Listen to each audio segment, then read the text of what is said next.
6월은 프라이드 먼트로 불리며 미국 전역에서 성소수자 인권과 다양성을 기념하는 한 달입니다. 매년 반복되는 논쟁과 갈등 속에서도 이 이슈는 이제 문화, 교육, 정치 전반에까지 깊이 파고들고 있는데요. 시카고 시립도서관에서 있었던 행사 내용도 그 흐름 속에 있습니다. 이와 함께 최근 이목을 끄는 몇 가지 이슈들이 있는데요. 오늘 이 시간에는 미국과 한국 안팎에서 벌어지고 있는 일련의 흐름들을 함께 짚어보면서 우리가 바라봐야 할 핵심 가치와 시선들을 생각해보는 시간으로 스티브 홍보 장로님과 함께 이야기 나눠보겠습니다. 장로님 안녕하세요. 네, 안녕하세요. 반갑습니다. 네, 벌써 6월이네요. 네, 6월입니다. 시간 정말 빠릅니다. 예. 네, 6월이 프라이드 먼스라고 불리는데 우리 예. 청취자 여러분들의 이해를 돕기 위해서 프라이드 먼스가 주는 의미가 무엇인지 잠시 소개 부탁드립니다. 예, 프라이드 만트는 이것을 셀러브레이트 하기 시작한 건 오래됐습니다. 아마 네. 1970년 정도 시작했을 것 같은데 상당히 동성애자, 성소수자라고 그러나요? 우리가 양성, 트랜스젠더, 성정체성을 바꾸는 과거에는 수술을 통해서 했지만 요즘은 성정체성은 네가 생각하는 것이 이런 식으로 굉장히 좀 유동적인 것을 이런 좀 성경에서 가르치는 남성과 여성과는 다른 반대되는 그런 의미를 가지는 분들의 LGBTQ 커뮤니티 사람들을 셀러브레이트 하는데 프라이드 좀 이렇게 자신감을 가지라. 네. 혹은 그게 이렇게 프라이드를 주는 이제 그런 달인데. 네. 근데 문제는 최근에 와서 그것을 셀러브레이트 하기 위해서 아주 어린아이들, 나이가 어린아이들에게까지도 이런 행사를 정부에서, 그러니까 이제 로컬 가버먼트죠. 시나 카운티 정부에서 하는 행사에서 아이들에게 이런 것들을 주입시키려고 하는 행사들을 많이 가진다는 거예요. 그러니까 우리가 세금을 통해서 세금을 사용해서 그런 일을 하고 있다는 것이 지금 계속해서 크게 빠르게 번져나가고 있고 정부에서 공무원들이 이런 행사를 계획하고 그리고 집행을 하면서 아주 떳떳하게 그렇게 하고 있다는 것에 대해서 많은 부모님들은 특히 크리스천 부모님들은 매우 반대하고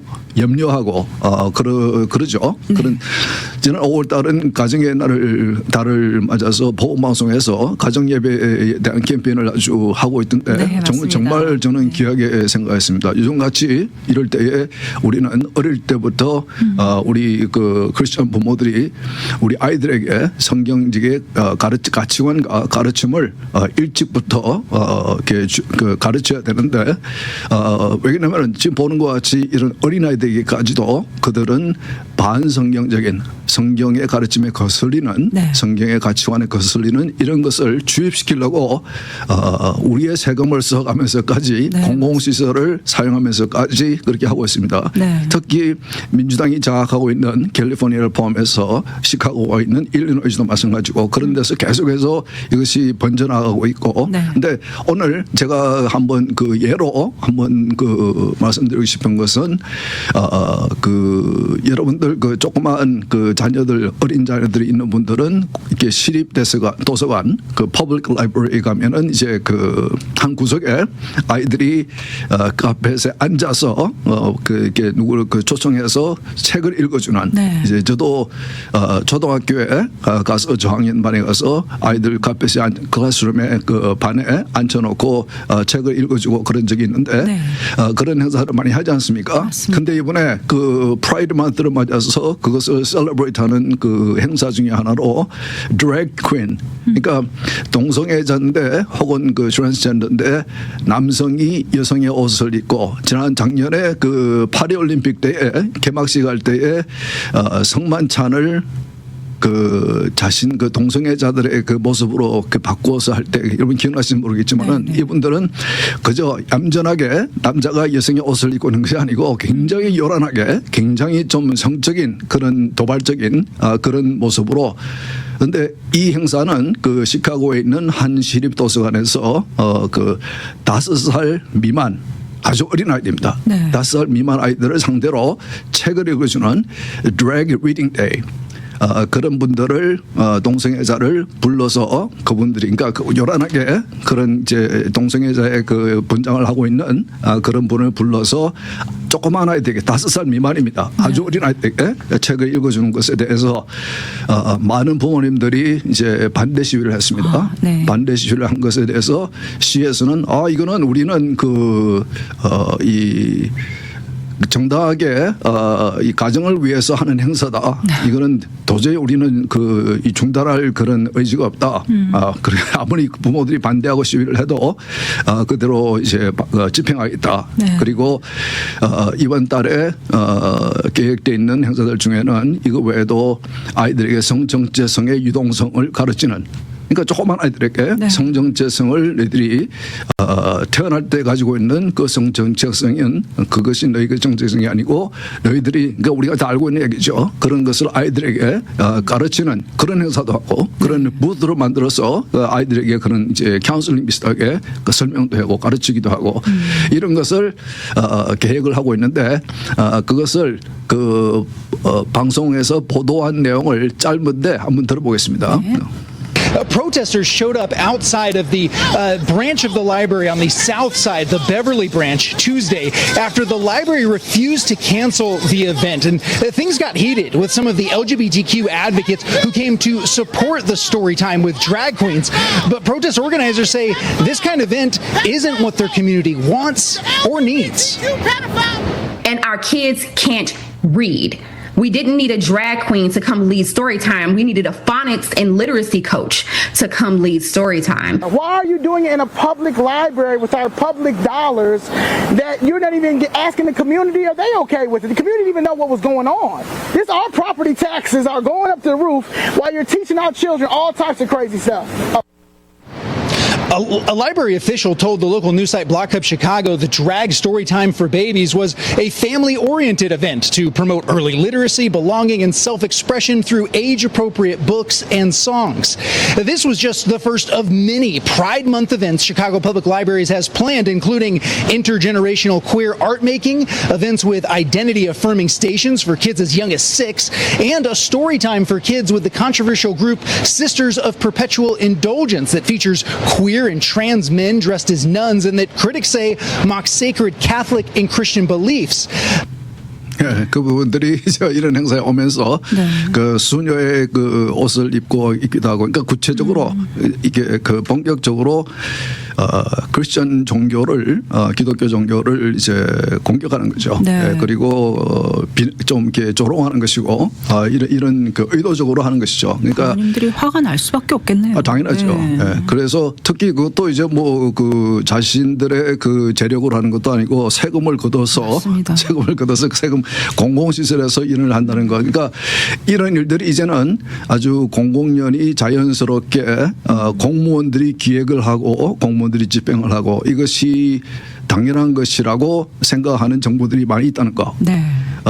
특히 그 연방 차원에서도 지난 4년 동안에는 바이든 정부가 매년 6월 되면은 백악관에 그 뒷마당에 수백 명의 그 LGBT 커뮤니티를 모아놓고 이제 아까 얘기한 그런 식의 그 복장을 하신 분들도 계시고 정말 요란 그분들이 그 프레이드하는 거 보셨는지 모르겠지만 굉장히 성적인 도발적인 그런 의상을 입고 좀 그렇게 하거든요. 근데 찌푸리죠. 예, 이제는 뭐 트럼프 대통령 임기 동안에는 전혀 그런 셀러브레이션은 당연히 없습니다. 네. 예, 그런데 그러니까 특히 우리 캘리포니아 사는 우리 부모님들은 조금 관심을 가지고 그 정부에서 하는 그 행사라도 아무리 어린 아이들을 하는 그 상대로 하는 행사라도 당연히 좀 이렇게 순수할 것으로 생각하는 것은 굉장히 좀 너무 순진한 생각이다. 네. 특히 그들은 그 LGBTQ 커뮤니티를 차별을 못하고 금지하겠다는 그런 생각으로 하지만은 결국은 우리를 차별하게 되는 우리의 가정을 파괴시키고 부모의 권리를 뺏어가고 우리 아이를 파괴시키는 이런 일을 한다는 것. 6월 달에 특히 우리가 조심해야 되겠습니다. 이 프라이드 먼스 없어지면 안 되나요? 그러니까 이런 일을 하는 그 정치인들을 유권자가 안 뽑아주면 됩니다. 네. 근데 이런 일을 해도 무슨 짓을 해도 계속 뽑아주니까 그 사람들이 이거 해도 되는구나 하고 네. 계속 하는 거죠. 역차별이라는 말이 너무 와닿습니다. 네. 네, 맞습니다. 네. 네. 다음 주제로 넘어가 보겠습니다. 최근 백악관이 좀 시끌합니다. 트럼프와 머스크의 결별이라는 헤드라인이 크게 떠 있는 것도 오늘도 뉴스에서 좀 여러 뉴스 헤드라인을 봤는데 이번 갈등의 핵심이 무엇인지 궁금합니다, 장로님. 예. 핵심 앨런 머스크와 도널드 트럼프는 전에부터 잘 알던 사이는 아닙니다. 네. 대선을 앞두고 앨런 머스크가 무슨 생각이었는지 원래는 민주당을 지지하고 민주당 후보에게만 투표를 하던 사람이 물론 이 사람은 이제 남아공화에서 태어나서 캐나다로 이민을 갔다가 미국으로 들어와 있는 이민자입니다. 네. 그러나 세계에서 가장 돈이 많은 사람이고 여러 가지 훌륭한 기업들을 많이 일으킨 그런 사람이죠. 그러나 그 민주당 4년 정부 때 그 모습을 보면서 이대로 가다가는 크게 문제가 있겠다 생각을 하고 대선을 앞두고 트럼프를 지원하기 시작하면서 서로 가까워졌고 그래서 큰 공을 굉장히 많은 돈을 썼습니다. 네. 그래서 자기가 공을 세웠다는 생각을 하고 있었고 그래서 트럼프는 취임한 후에 대통령으로 취임한 후에 상당한 대우를 해줬습니다. 네. 대우를 해주고 백악관 내에 그 도지 사무실을 가지고 그 안에서 거의 이제 그 백악관 대통령 집무실을 거의 들락날락하는 이제 그런 사이였는데 사실 뭐 이렇게 민주당을 지지하는 유권자들도 전에는 그 머스크를 좋아했고 테슬라 자동차를 좋아했고 그러더니 이 트럼프를 지지하는 것을 보고 최근에 얼마 전까지는 테슬라 그 불매 운동을 하고 네. 테슬라 차에 불을 태우고 그러니까 트럼프가 백악관에서 그 테슬라 차를 몇 대 샀습니다. 자기 돈으로 사놨거든요. 도와주겠다고. 너무 불매 운동을 심하게 하고 테슬라 회사가 그 주식이 이게 가격이 빠지고 이렇게 피해를 입으니까 이제 그런 식으로 도와줬는데 네. 전에부터 이렇게 취임한 후에 대통령 취임 후에 백악관에서 나오는 얘기들은 이 앨런 머스크와 트럼프 정부의 강요들 장관들과의 갈등이 심했다. 마치 그 정부의 2인자 혹은 안방마님이라도 되는 듯이 머스크가 강요들의 정책에 대해서 굉장히 심한 그 비난을 하고 언쟁을 하고 목소리를 크게 높여서 언쟁을 하고 상당히 늘 부딪혀 왔습니다. 네. 그러니까 최근에 와서 제가 알기로는 지난주에 그 도널드 트럼프 대통령이 머스크에게 이제는 백악관을 나갈 때가 된 것 같습니다. 그렇게 이제 내보냈습니다. 그래서 지난 금요일 날 보신 분도 계시겠지만은 백악관에서 집무실에서 이렇게 굿바이하는 그런 행사를 이제 가졌죠. 네. 그런데 이번 주에 와서 갑자기 머스크가 그 아주 심한 그 표현을 쓰면서 트럼프와 트럼프의 정책을 공격하기 시작했습니다. 네. 그러니까 특히 어제는 그 독일 수상이 와서 그 백악관 대통령 집무실에서 트럼프와 대담하는 하면서 그 이 트럼프 대통령은 이제 그런 행사 때마다 기자들의 질문을 받고 바로바로 답을 해줍니다. 네. 그런데 그 질문 중에 하나가 앨런 머스크가 그런 공격을 하는 것에 대해서 이제 물어보니까 그거에 대해서 답을 주면은 바로 그걸 보고 있다가 실시간으로 앨런 머스크가 그 트위터, 그 이전엔 트위터 이제 X죠. 네네. X로 이제 그것을 반대로 그러면서 하는 얘기가 그 감세 법안에 대해서 굉장히 신랄하게 비판을 하고 더 이렇게 그 지출의 감소가 폭이 커야 된다. 그 법을 통과시키면은 지금 현재 그 법을 통과시키면은 적자가 더 늘어난다. 네. 이런 내용. 그 다음에는 조금 있다가는 트럼프를 탄핵을 시켜야 된다. 그리고 펜스 부대통령을 대통령으로 만들어야 된다. 얘기하고 그 다음에는 여러분 우리 이제는 공화당 민주당 말고 제3당을 만들어야 되지 않겠습니까? 그냥 막 던졌군요, 그냥. 그분이 그 물론 이제 그 과거의 트위터 X의 오너이기도 하지만은 네. 팔로워들이 굉장히 많습니다. 그래서 트윗을 할 때마다 X 할 때마다 굉장히 많은 사람들이 읽지요. 그래서 큰 영향을 가지고 있는데 그런 식으로 하니까 그 트럼프가 일기 때 혹은 젊었을 때는 이런 경우가 생기면은 굉장히 발끈하면서 대해서 그게 아주 심한 말을 하곤 했는데 이번에는 보니까 조금 나이가 먹어서 그런지 나이가 들어서 그런지 조금 점잖게 네. 두 분의 나이 차이가 한 20살 정도 됩니다. 그러니까 뭐 아버지 아들 정도가 될 수 있는데 네. 상당히 좀 점잖게 이제 반응을 하더라고요. 이것은 제가 볼 때는 일어날 수밖에 없던 상황이었던 것 같고 두 분의 이제 처음에 대선을 이겨야 된다는 생각에서는 같았지만은 그러나 그 정책에 있어서는 특히 앨런 머스크는 정치를 안 해본 사람이기 때문에 정치적인 현실을 잘 모르고 그리고 법안을 통과시킬 때에 공화당이 가지고 있는 아주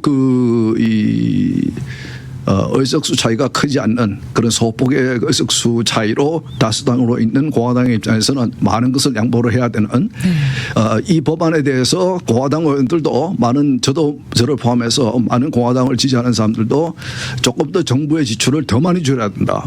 그런데 이 법안은 이미 과거에 지출을 줄이는 법안을 통과시킨 법안들 중에서는 역사적으로 가장 많은 지출의 감소를 포함하고 있지만은 그래도 아직까지도 더 많은 지출이 줄여야 되고 그리고 이제 대선 때 트럼프가 공약으로 냈었던 여러 가지 감세 세금을 안 받게 TV라든지 여러 가지 감세로 인해서 줄어드는 세금의 수입 그것으로 인해서 이 정부의 부채가 늘어날 수 있다. 이제 그렇게 비판을 하거든요. 그래서 공화당 의원들 중에서도 더 많은 정부의 지출의 감소가 필요하다.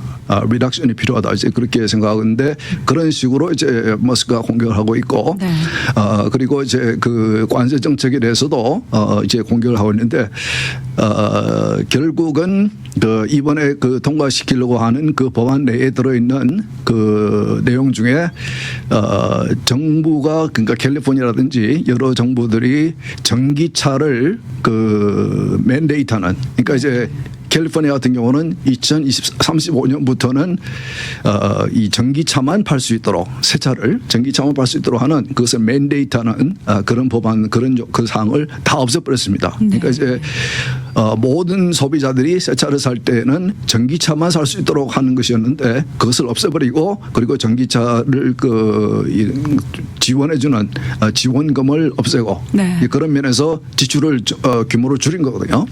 그런 것에 대해서 굉장히 이제 화가 나 있는 거죠. 예, 그래서 근데 제가 볼 때는 두 사람 다 굉장히 아주 confident하고 자신감이 있는 사람들이기 때문에 이런 식으로 자기의 불만을 과감하게 표현을 하고 있지만은 좀 시간이 지나면은 또 이제 필요하면은 또 서로 또 다시 제가 볼 때는 또 뭉치지 않을까. 손을 잡게 되겠네요. 저는 그렇게 생각합니다. 지금은 서로 굉장히 자신들이 화가 나 있는 것에 대해서 굉장히 이제 자신만만하게 공개적으로 이제 표현을 하고 있는데 제가 볼 때는 둘 다 대담한 사람들이기 때문에 언젠가는 조금 이제 수그러들면서 필요에 따라서 그러니까 이제 트럼프 사람들이 공격할 때 왜 이 사람은 김정은하고도 얘기도 하고 푸틴하고도 얘기하고 이렇게 우리 적이 되는 사람들하고 얘기하느냐. 트럼프는 그 사람이 좋고 싫고를 떠나서 누구든지 협상을 할 수 있는 사람입니다. 누구하고 그러니까 어떤 사람이 트럼프가 싫더라도 개인적으로 싫더라도 그 사람과 필요하면은 협상을 하는 그런 사람입니다. 그거는 제가 볼 때는 앨런 머스크도 마찬가지일 것 같습니다. 조금 이제 어리기 때문에 트럼프에 비해서 조금 어리기 때문에 조금 더 혈기가 있지만은 제가 볼 때는 민주당 쪽에서는 이제 이런 모습을 공개적으로 치러주는 이런 설전을 보면서 굉장히 좀 재미를 받겠죠. 그들은 이미 이제 이런 일이 일어날 것이라고 얘기를 하고 있었고 왜냐하면 두 사람 다 굉장히 이구가 굉장히 큰 사람들이기 때문에 얼마든지 이런 일이 일어날 수 있는 가능성이 있었습니다. 그러나 제가 볼 때는 이렇게 뭐 큰 문제는 아닌 것 같습니다. 네, 잘 알겠습니다. 그리고 이 감세 법안에 대해서 그런 큰 적자가 날 것이라는 부채가 날 것이라는 그런 공격에 대해서 공화당의 입장은 뭐냐면 이 감세 법안은 성장을 주도하기 위한 법안이다. 성장을 일으키기 위한 법안이다. 그래서 세금을 줄임으로 인해서 거두어지는 세수가 줄어드는 것이 아니고 도리어 더 이 성장을 경제의 성장을 일으켜서 그것으로 인해서 발생되는 수입이 세금의 수입이 더 많아지기 때문에 네. 그래서 그 지금 볼 때는 적자가 국가의 부채가 늘 것 같지만은 결국은 줄어들 것이다. 네. 이제 그렇게 서로 예견하는 것이 서로 이제 차이가 나기 때문에 네. 그런 입장을 가지는 것입니다. 네, 잘 알겠습니다. 이제 다음 이야기로 넘어가 볼 텐데요. 이제 한국 이야기를 좀 나눠보고 싶습니다. 네. 대한민국이 이제 새로운 정부가 출범을 했는데요. 네. 제21대 대통령으로 이재명 대통령이 당선되어서 직무가 시작되었습니다. 예.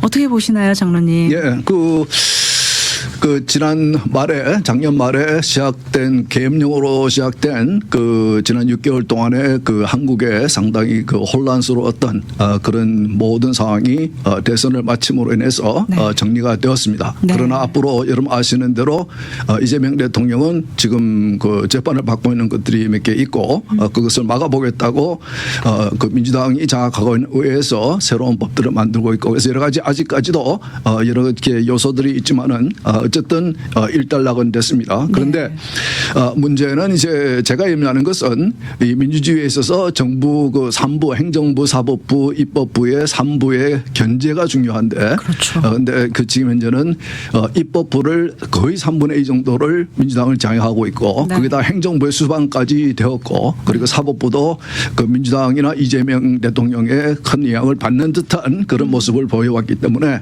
굉장히 이것은 한 사람에게 이런 식으로 많은 권력이 집중된다는 것은 굉장히 좀 바람직한 상황은 아니다. 네. 이 권력을 가진 사람이 앞으로 우리가 그분이 과거에 한 행보는 우리가 봐왔는데 앞으로 이 가진 권력을 어떤 식으로 사용할 것인지 조금 이제 우리가 예의주시를 하게 되는데 상당히 그런 면에서는 조금 좀 염려스럽다. 네. 그리고 특히 과거에 그 이재명 대통령은 미군을 한국에 주둔하고 있는 미군을 향해서 점령군이라 하는 그런 표현을 쓰고 네. 그리고 친중 혹은 친북의 입장을 취해온 분이었고 그리고 그 민주당 내에는 굉장히 친북을 넘어서는 굉장히 좀 어떻게 표현하면 종북이라고까지도 할 수도 있는 그런 분들이 이제 계시기 때문에 이번에도 보면은 그 국무총리로 지금 후보로 지금 내세운 분이 과거에 미 대사관을 점령하고 네. 반미 운동을 아주 심하게 했던 그런 분이고 국정원장으로 후보로 내세운 분도 친북으로 확실한 친북으로 분류가 되는 그런 분들을 내세웠기 때문에 이런 정권이 들어선 것에 대해서 미국이 어떻게 생각할까? 과연 이 트럼프는 과거에 그 전 한국 좌파 정부를 경험해 봤습니다. 문재인 정부가 문재인 대통령일 때에 트럼프가 그 김정은도 만나고 한번 이제 한국의 좌파 정부를 경험해 봤었습니다. 그래서 당연히 미국 정부는 그 이재명 대통령의 과거에 대해서 민주당의 그 과거에 대해서 잘 알고 있죠. 그래서 오늘 아마 처음으로 통화를 한 것으로 네. 제가 알고 있는데 3일 동안 통화가 없었습니다. 네. 과거에는 취임하자마자 혹은 당선되자마자 그렇죠. 대통령이 전화를 주기도 하고 축하한다 이렇게 해주기도 하고 했는데 3일 동안 둘이 그 통화가 안 되고 있으니까 네. 반대쪽에서는 이거 봐라. 트럼프가 싫어하는 것 같다. 네. 그런 식으로 이제 얘기가 글쎄 그건 모르겠습니다. 제가 트럼프가 아니라서 그러나 어떻게 보면은 이런 그 이재명 대통령과 이 다수당인 민주당의 그 내용을 잘 아는 미국 정부 중에서 이런 식으로 뜸을 들이면서 이재명 대통령 혹은 한국 좌파 정부를 길들이게 하는 것이 아닌가 네. 이제 그런 생각도 듭니다. 그래서 앞으로 어떤 식으로 두 관계가 그 처음에 그 윤석열 대통령을 처음으로 그 국회에서 탄핵 소추할 때의 그 내용에 소추 내용으로 들어간 것이 윤석열 대통령은 친일을 했기 때문에 우리가 탄핵을 한다라고 내용이 들어있었습니다. 네. 그러나 그것을 이제 그 미국에서도 그렇고 비판이 있으니까 그건 쓱 빼면서 내란죄로 몰아서 이제 통과시키고 결국은 헌법재판소에서 재판할 때는 내란은 빼버리고 이제 그런 식으로 이제 재판을 했는데 그와 같이 그 윤석열 그 정부가 친미 미국을 더 선호하는 중국보다는 미국을 선호하는 그리고 일본과의 관계를 정상화하는 이런 것에 대해서 굉장히 못마땅한 그런 정당이고 그런 지금 현재 정부이기 때문에 앞으로 이제 어떤 사람들로 정부를 채울 것이며 미국과의 관계에서 중국과의 관계에서 어떤 입장을 취하게 될지 좀 상당히 좀 염려스러운 면도 있고 상당히 궁금하기도 합니다. 그러나 우리가 염려했던 바는 일어나지 않도록 무엇보다도 민주당은 전에부터 그 차별금지법을 한국에서 통과시키려고 계속 입법을 시도했기 때문에 이제는 대통령도 민주당 소속이기 때문에 국회가 그 의결을 하면은 법안을 의결해서 대통령에게 보내면은 전에 같으면은 그거를 대통령이 거부를 할 수 있지만은 이제는 거부를 안 하죠. 같은 정당이니까. 그렇죠. 그런 면에서 그쪽에서 마음만 먹으면은 그 차별금지법이라는 것은 여러분 뭐 많이 들으셔서 아시겠죠. 미국에도 있고 그 한국에도 있는 미국의 민주당도 이것을 넣을 시도해 갖고 한국의 민주당도 과거에 여러 번 시도를 했습니다. 아직까지 양국에서 통과는 되지 않았지만 그 내용을 들어보면은 우리가 처음에 오늘 방송에 얘기한 내용 같이 LGBTQ라든지 그런 커뮤니티 사람들을 보호한다는 차원에서 도리어 이 기독교인들을 차별하는 그렇죠. 예, 어떻게 보면은 신앙의 자유를 억압하는 이제 그런 법이거든요. 그러니까 우리 입장에서는 신앙인들의 입장에서는 상당히 좀 염려스러운 법안입니다. 예, 그래서 그런 법안을 이제는 그 행정부와 사법 그 입법부를 다 장악을 하고 있기 때문에 아무런 장애물이 없습니다. 그들이 원하면은 입법부에서 당연히 통과시키고 그러니까 이 소수당은 그 국힘당은 너무나 숫자가 적기 때문에 아무런 그 의식 없이 그들을 의식하지 않고 자기들 힘만으로 얼마든지 그 법안을 통과시켜서 대통령이 보내면은 이재명 대통령은 그것을 이제 사인하지 않을까 거부권 행사하지 않을 것이라 이제 그렇게 보이거든요. 그런 면에서 한국에 있는 많은 크리스천 그들은 많은 염려를 하고 있고 그런 면에서 상당히 투쟁을 하려고 할 것 같습니다. 좀 이제는 뭐 표면적인 갈등과 변화 속에서 진짜 문제가 무엇인지 이런 것도 좀 우리가 가치에 대해서 좀 심각하게 좀 고민을 해볼 때가 된 것 같습니다. 네. 그래서 양국 다 갈수록 그 이념의 대립이라 그렇게 보여집니다. 과거와 같이 서로 이렇게 이념적인 차이는 없었고 그냥 진보와 보수 이런 정도의 차이가 있었지만은 이제는 이념 자체가 다른 그러니까 한국도 그렇고 미국도 그렇고 양쪽에 서로 완전히 다른 이념들이 경쟁하는 싸우는 그런 모습이기 때문에 특히 우리 크리스천들의 입장에서는 상당히 그 염려스러운 그런 바입니다. 뭐 현상입니다. 상황입니다. 그래서 늘 제가 그 방송을 제가 하는 이유도 그렇지만은 우리가 유권자로서 투표가 굉장히 중요하다. 투표를 어떻게 하고 어떤 사람을 선출하느냐. 물론 모든 정부는 성경이 말씀하신 대로 하나님께서 이제 세우신 정부입니다. 그러나 우리가 입법부 우리의 투표를 통해서 하나님의 뜻이 드러나는 것이고 그래서 이제 그 이재명 정부가 시작이 됐으니까 얼마나 오래 갈지는 모르겠지만은 여러 가지 이제 변수가 있고 그래서 얼마나 오래 갈지 모르겠지만은 우리가 염려하는 바들이 일어나지 않도록 그리고 좋은 정부가 될 수 있도록 우리가 기도해야 되겠습니다. 아멘. 감사합니다. 미국을 읽다 오늘 순서 여기서 마치겠습니다. 장로님 오늘도 귀한 말씀 감사합니다. 예, 수고하셨습니다.